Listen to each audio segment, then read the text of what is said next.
let's eat, everyone.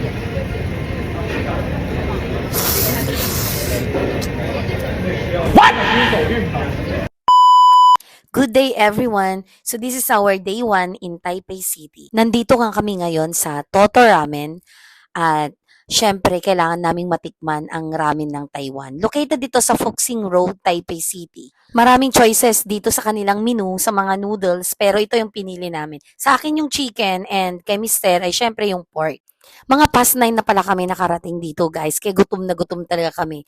And ito ay nagkakalaga ng 250 Taiwanese dollars. Ang sarap talaga neto guys. With dry seaweed, bean sprouts, onion, and scallion. May additional order pala kami dito guys. Nag-order kami ng fried crab at ito ay nagkakahalaga ng 130 Taiwanese dollars.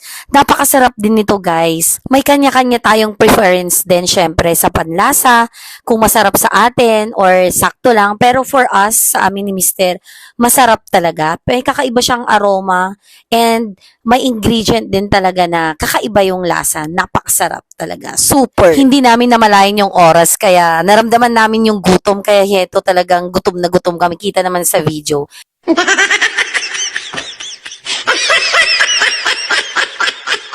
Ay sobra namang katakawan yan girl.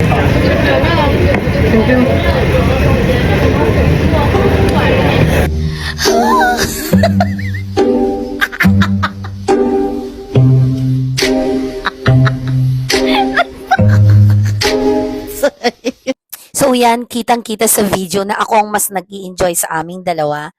Malapit na palang mag-end itong vlog ko. Thank you so much for supporting me. Sa mga nanonood, sa mga reactors, thank you so much. Hanggang dito na lang guys.